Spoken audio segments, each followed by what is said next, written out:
जलसंधारण ही काळाची गरज. उपसभापती अमोल लोके देवगड.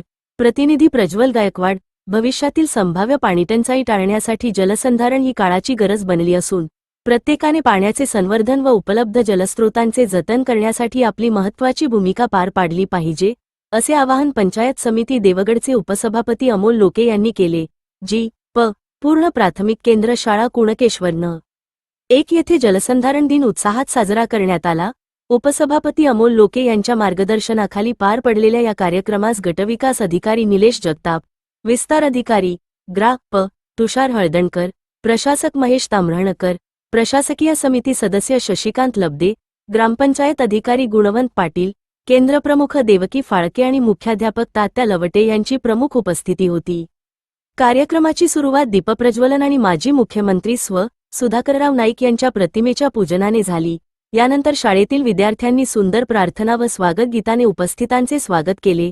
यावेळी गटविकास अधिकारी निलेश जगताप यांनी विद्यार्थ्यांना जलसंधारणाचे महत्त्व, पाण्याचे संवर्धन आणि जलस्रोतांच्या जतनाविषयी सखोल मार्गदर्शन केले.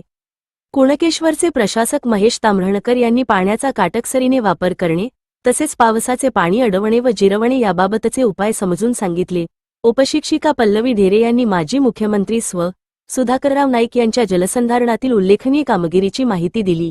तसेच शाळेतील विद्यार्थ्यांनी सुधाकरराव नाईक यांच्या जलसंधारणातील कार्यावर उत्कृष्ट मनोगत व्यक्त केले. यानंतर उपस्थितांनी जलस्रोतांचे संरक्षण व पाणी बचतीची शपथ घेतली. राज्याचे माजी मुख्यमंत्री सुधाकरराव नाईक यांच्या जयंतीनिमित्त ऑगस्ट 21 हा दिवस जलसंसाधन दिन म्हणून शासनाच्या मार्गदर्शक सूचनांनुसार विविध उपक्रमांनी साजरा करण्यात येत आहे. या माध्यमातून विद्यार्थी व ग्रामस्थांमध्ये पाणी बचत आणि जलसंधारणाबाबत व्यापक जनजागृती करण्यात आली. या कार्यक्रमास पाणी व स्वच्छता गटसमन्वयक वैशाली मेस्त्री, पाणी गुणवत्ता तज्ज्ञ हर्षदा बोथीकर, पदवीधर शिक्षिका अमृता पाटील, उपशिक्षिका पल्लवी ढेरे, बचतगट प्रतिनिधी दीपा साईम यांच्यासह मोठ्या संख्येने विद्यार्थी व ग्रामस्थ उपस्थित होते. कार्यक्रमाचे प्रास्ताविक व सूत्रसंचालन मुख्याध्यापक तात्या लवटे यांनी केले, तर आभार पदवीधर शिक्षिका अमृता पाटील यांनी मानले.